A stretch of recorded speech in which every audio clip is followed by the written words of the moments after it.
How long does it take for a new lead that comes into your agency to convert into a client? That's the topic of today's conversation, and I'm going to explain to you why understanding this length is so important. And I also think that you're going to be really surprised at how long the typical sales cycle is. I'm going to give you a tool to help you figure this out. So that's what we're talking about in today's episode. How long does it take to convert, and what are the tools, techniques, and marketing strategies that you can implement to help move people through your sales funnel. So another action-packed episode. Grab your pen and let's get on with today's episode of the Agency Accelerator Podcast. Accelerate your agency's profitable growth with tools, tips, and value-added interviews with your host, agency owner and coach, Rob DaCosta. Before we jump into today's episode of the podcast, I want to really quickly tell you about some free value-packed training I'm going to be delivering in September. This training is entitled How to Easily Fill Your Sales Pipeline with High Quality Leads in the Next 90 Days. Now, this is a 60-minute training where I'll be talking about why referral-based clients are actually setting your agency up to fail, the importance of niching your agency and how to go about niching that to discover your zone of genius, how to create compelling marketing messages that instantly build credibility with your target audience. I'll be talking about the importance of building your mailing list and making sure that your agency is aligned across the market, product, service, and price. So this is a real action-packed 60-minute training with some exclusive bonuses. And all you need to do is head over to training.dacostacoaching.co.uk/sales pipeline webinar. That's training.dacostacoaching.co.uk/sales pipeline webinar, and you can save your seat. I'll put a link to this in the show notes, but let's get on with today's show. One of the mistakes I see so many agencies making when it comes to their marketing is that they focus really hard on building new contacts into the top of their sales funnel, and then they sort of expect those people to convert at some point, and they really don't think about the activities they need to focus on in the middle of the funnel. So let me kind of explain what I mean by that, and then I want to talk about working out how long it takes you to convert your leads, and I'm going to share with you a tool that I usually give my paying clients to help you work out what the timed conversion is. So many agencies are good at doing their own marketing. Well, of course, you'd hope they would be, right? But what they tend to be good at is generating new leads. So they're good at their social media, they're good at putting content out there on their blogs and SEO and PPC and all that kind of stuff. And that brings new leads into their business.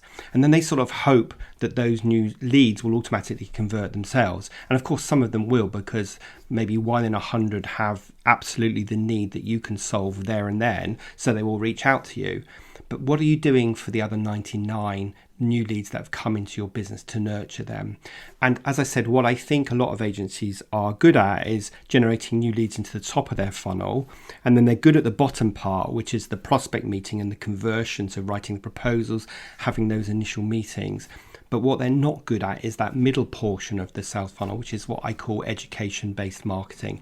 And this is where you're building your know, like, and trust with your audience. You're building credibility with them through providing more detailed marketing support with things like ebooks and guides and tools and templates. And then you get them into the prospect meeting or the phone call, which is where you can move them further down the sales funnel. So we really need to get better at doing that middle part. Now, one of the ways that I highlight to my customers the importance of this is to help them work out what is the time to conversion. So what I mean by that is when a new contact learns about your agency, how long does it take from that point to them becoming a customer? And I think you will be surprised at how long it takes. Like, I've done this analysis for myself, and it can typically take up to 12 months. That's 12 months from someone learning who Rob DaCosta is to them actually becoming a paying customer, either through their private coaching with me or through one of my online coaching programs. So if it's going to take 12 months, I better have some great marketing to stay front of mind with those people during that 12-month period. Because I always feel like every time you engage with a potential contact, someone who knows about you but hasn't bought from you, you are refilling the sand timer. And if you don't engage with them again before that sand timer runs out, then they forget about you and they'll end up buying your product or service from somebody else.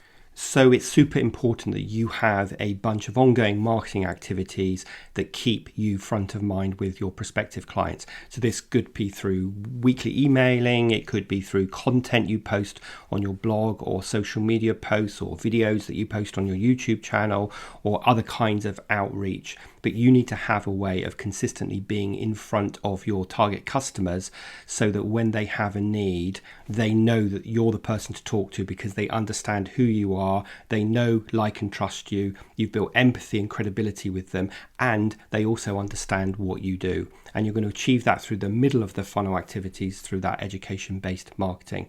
So it's really useful for all of us to know what the typical time to conversion is. And I'm going to share with you a tool in the show notes that you can use to simply capture how long it takes. And all you need to do is look at your customers, hopefully in your CRM system or in your email marketing system or some other database. You will have a date of when those people first came into your world. And then you need to also put in the date they converted into a customer, and this will automatically work out what the average is over time. So make sure you grab that tool in the show notes and you can start working out your time to conversion. And I think you will be surprised, as most people are, when they do this piece of work, how long it takes. Either they didn't have a clue beforehand or they thought the sales cycle was much shorter than it actually was. And as I said, mine can be 11 or 12 months. So that means I need to have great marketing content to nurture these people, to stay front of mind so that sand timer doesn't run out and I'm there when they're ready to buy. Now, another way to think about this is that there are 3 stages that someone can be in when they come into your world, when they first get to know about you and your agency. So the first stage is, I didn't know you before, now I know who you are and I'm interested in what you've got to say. The second stage is, I know who you are, I'm interested in what you've got to say, and one day I will buy from you, but I'm not ready right now. And then the third stage is, I know who you are, I like what you say, and I'm ready to buy from you now. And we need to make sure that we are nurturing our contacts through each of those 3 stages and not just assuming that when a new contact comes into our world, they're immediately in that third box of I know who you are and I'm ready to buy.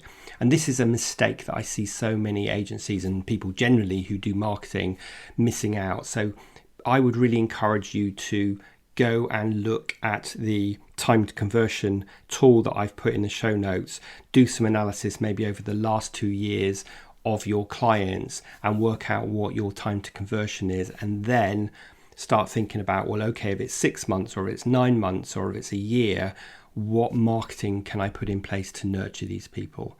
And of course, this goes hand in hand with building your email list, because email marketing is one of the best ways of staying front of mind with your prospects. Now, I've spoken a lot about email marketing in the past, and if you go back to episode 5, you can learn about the introduction to email marketing and email automation.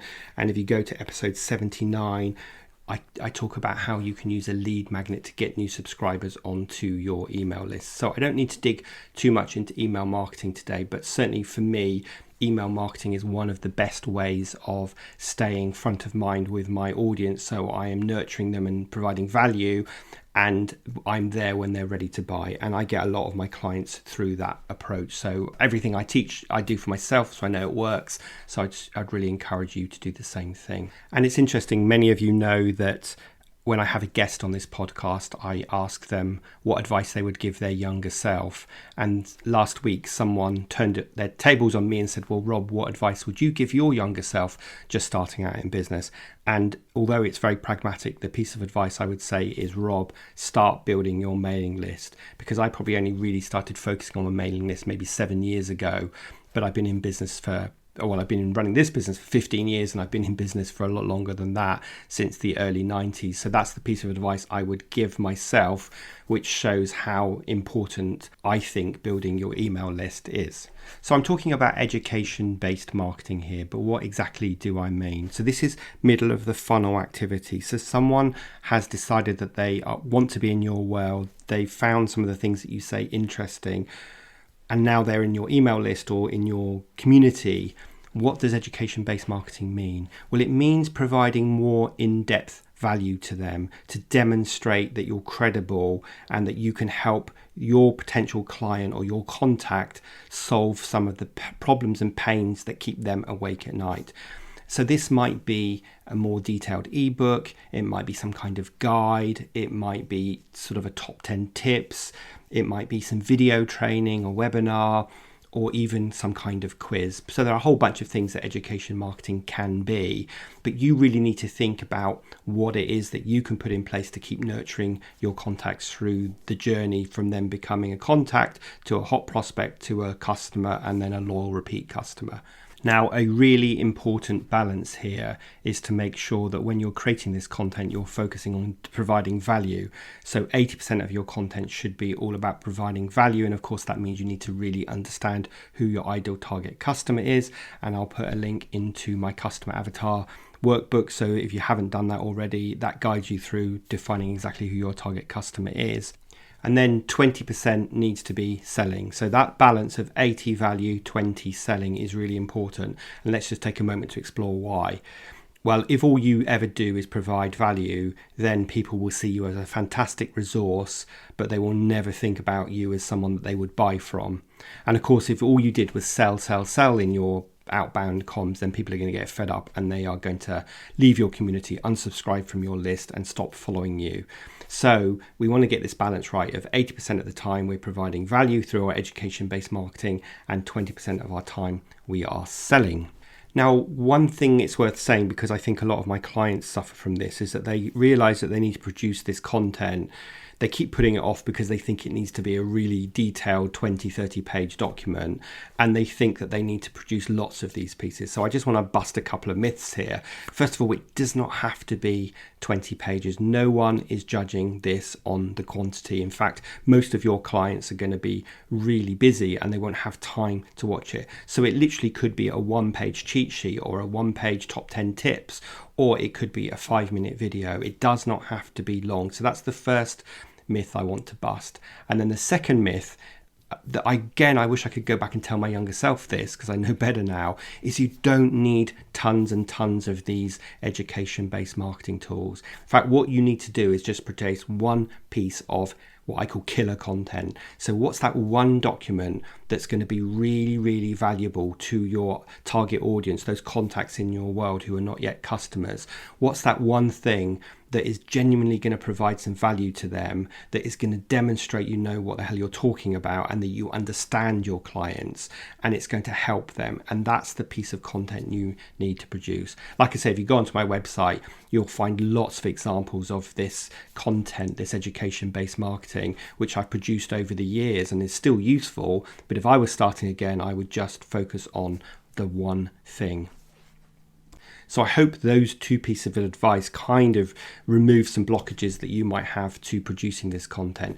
Reminder, it doesn't need to be long and you only need one piece of content to start promoting. And of course, you need to understand who your ideal target customer is so that you understand the pain points that keep them awake at night so that your killer content addresses some of those pain points.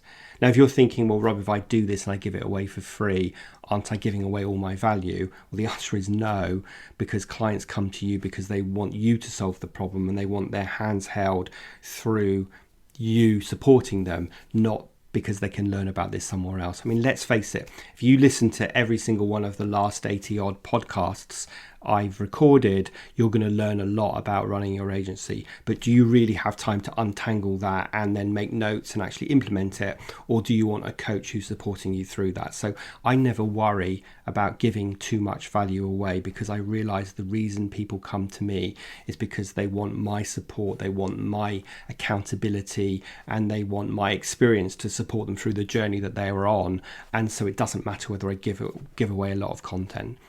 And for me, that's one of the reasons why I do this podcast, because I really enjoy recording podcasts and I know I can provide value to you guys, whether you become a customer of mine or not. But one day you might become a customer or you might refer me to someone else who has a need that you know I can help with because you've listened to a podcast on that particular topic.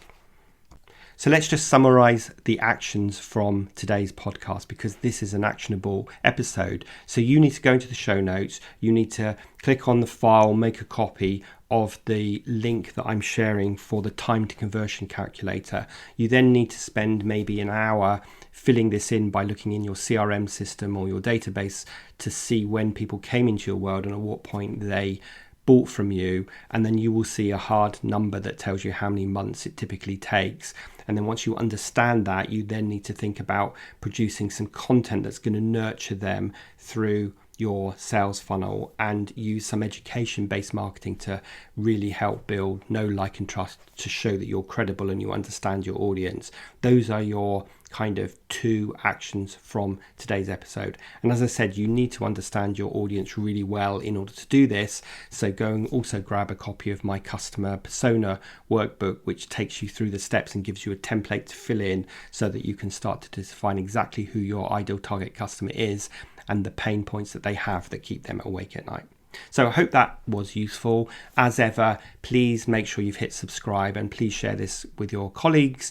And also, I would really love you to leave a review on Apple Podcasts, because that helps my podcast reach more people like you, which means I can help more people. But other than that, have a great weekend. Go and work out your time to conversion, and I will see you next week on the next episode of the Agency Accelerator Podcast.